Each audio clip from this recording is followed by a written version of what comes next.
नमस्ते बच्चों। आज हम पढ़ेंगे कबीर द्वारा लिखित कबीर के पद। हम तो एक एक करी जाना, संतो देखत जग बोराना।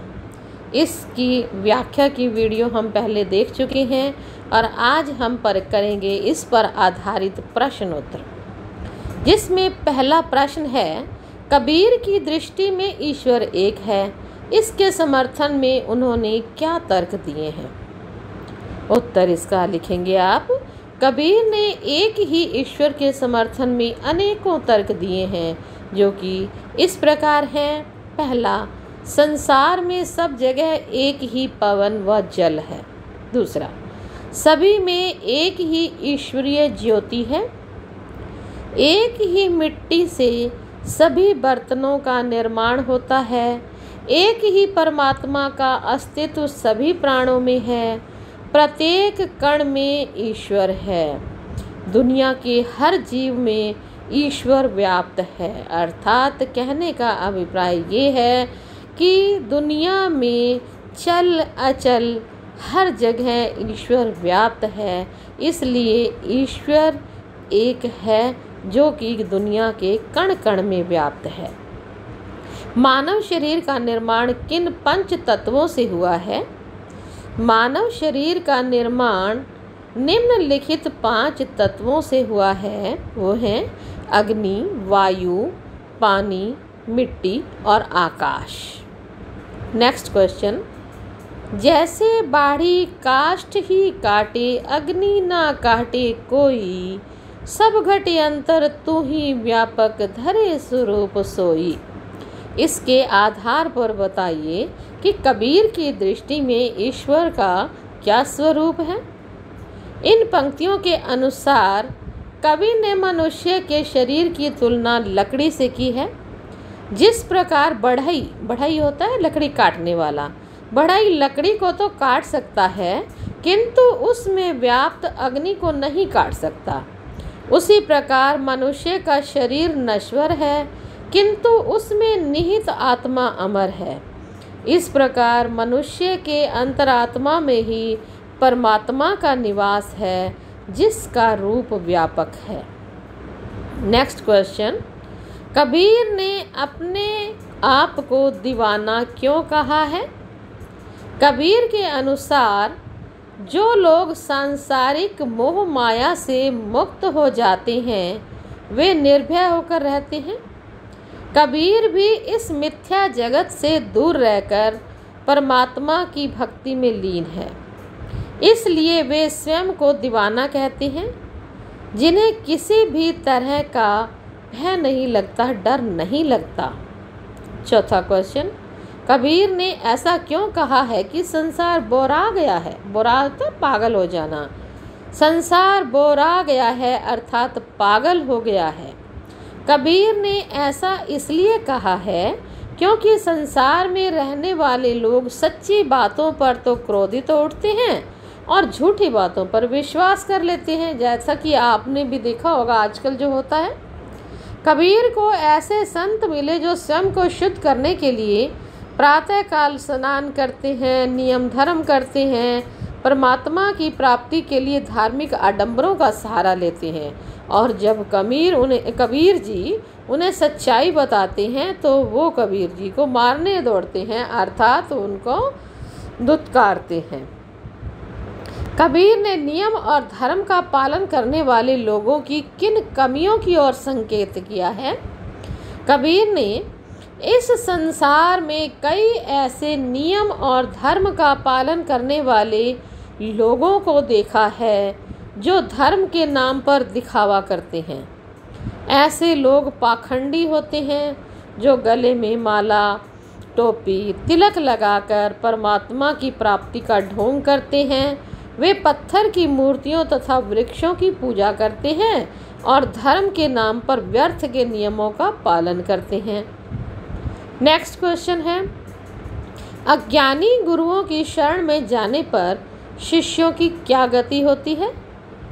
अज्ञानी गुरुओं की शरण में जाने पर उनके शिष्य भी उन्हीं की तरह मूर्ख बन जाते हैं और संसार रूपी मोह माया के जाल में फंस कर रह जाते हैं।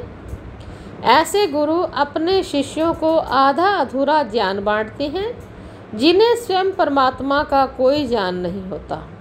अपनी महानता सिद्ध करने के लिए ये अपने शिष्यों को भी पाखंडी बना देते हैं और अंतकाल में दोनों को पछताना पड़ता है।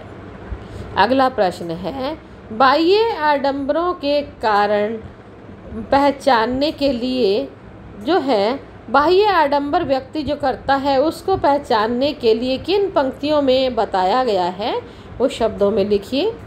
बाह्य आडंबरों की अपेक्षा स्वयं को पहचानने की बात इन पंक्तियों में कही गई है।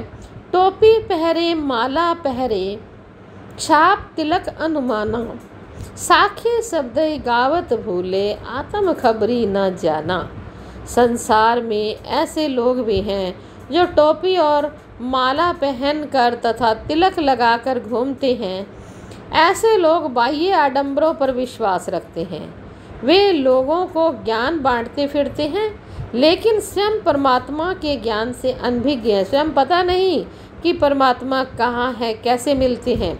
कबीर के अनुसार धार्मिक आडंबरों का दिखावा करके आत्मज्ञान की प्राप्ति का ढोंग करते हैं, उन्हें आत्मज्ञान की प्राप्ति नहीं होती। हम तो एक एक करी जाना इस पद का प्रतिपाद्य यानी कि उद्देश्य स्पष्ट कीजिए। ये प्रश्न है आपकी बुक के पाठ के आसपास से।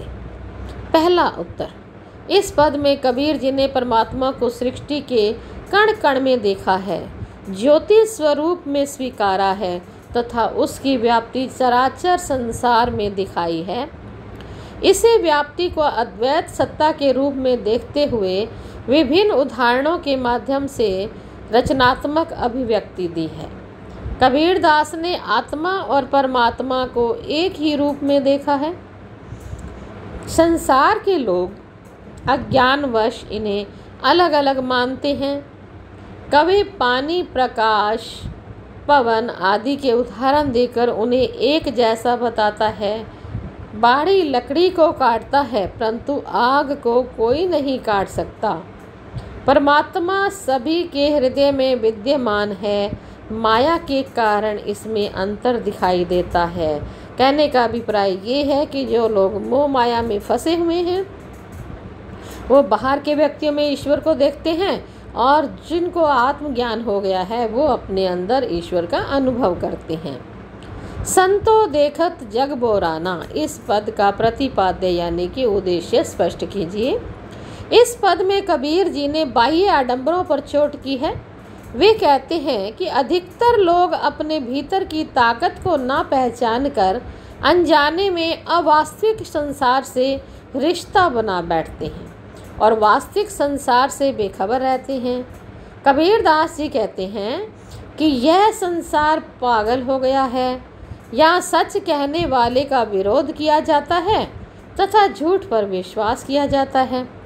हिंदू और मुसलमान राम और रहीम के नाम पर लड़ते हैं। हिंदू कहते हैं कि राम हमारा है, मुसलमान कहते हैं रहीम हमारा है, जबकि दोनों ही ईश्वर का मर्म नहीं जानते। दोनों बाह्य आडंबरों में उलझे हुए हैं। नियम, धर्म, टोपी, माला, छाप, तिलक, पीर, औलिया, पत्थर पूजने वाले और कुरान की व्याख्या करने वाले खोखले गुरु शिष्यों को आडंबर बताकर इसमें उनकी निंदा की गई है। नेक्स्ट प्रश्न है, ईश्वर के स्वरूप के विषय में कबीर क्या कहते हैं? कबीर दास जी कहते हैं कि ईश्वर एक है, उनका कोई निश्चित रूप या आकार नहीं है। वे निश्चित अनिश्चित आकार वाले हैं, निराकार हैं, सर्वव्यापी हैं। अपनी बात को प्रमाणित करने के लिए कबीर दास जी ने कई तर्क दिए। जैसे संसार में एक जैसी हवा बहती है, एक जैसा पानी है तथा एक ही प्रकार का प्रकाश सबके अंदर समाया हुआ है। यहाँ तक कि एक ही प्रकार की मिट्टी से कुम्हार अलग अलग प्रकार के बर्तन बनाता है। आगे कबीर दास जी कहते हैं कि बढ़ई लकड़ी को काटकर अलग कर सकता है, किंतु आग को नहीं। यानी मूलभूत तत्वों क्या है मूलभूत तत्व? धरती, आसमान, जल, आग और हवा। इनको छोड़कर शेष सबको काटकर आप अलग कर सकते हैं। इस तरह से शरीर नष्ट हो जाता है, आत्मा सदैव बनी रहती है। आत्मा परमात्मा का ही अंश है जो अलग अलग रूपों में सब में समाया हुआ है। अतः ईश्वर एक है, उसके रूप अनेक हो सकते हैं। परमात्मा को पाने के लिए कबीर किन दोषों से दूर रहने की सलाह देते हैं? परमात्मा को पाने के लिए कबीर मोह माया, अज्ञान, घमंड आदि से दूर रहने की सलाह देते हैं। वे जीवन यापन के भय से मुक्ति की चेतावनी भी देते हैं, क्योंकि मोह माया, अज्ञान, घमंड तथा भय ये सब परमात्मा को पाने में बाधक हैं। कबीर दास के अनुसार असली साधक में इन दुर्गुणों का समावेश नहीं होता है। कबीर पाखंडी गुरुओं के संबंध में क्या टिप्पणी करते हैं? कबीर दास जी कहते हैं कि पाखंडी गुरुओं को कोई ज्ञान नहीं होता। वे घूम घूम कर मंत्र देकर शिष्य बनाते हैं। वे शिष्यों से गलत कार्य करवाते हैं, यानी वे मानव समाज को अलग अलग धार्मिक चौपालों के कट्टर प्रतिनिधि बनाकर समाज में धार्मिक भेदभाव का वातावरण बनाते हैं। फलस्वरूप समाज में कटुता का भाव पैदा हो जाता है। अतः ऐसे गुरुओं से हमें बचना चाहिए, नहीं तो अंततः पछताना पड़ेगा।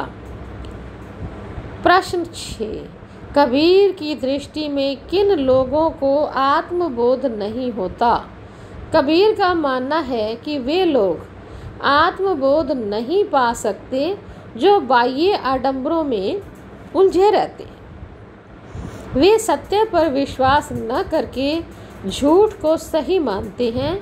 धर्म के ठेकेदार लोगों को पाखंड के द्वारा ईश्वर प्राप्ति का मार्ग बताते हैं, जबकि वे सभी गलत हैं।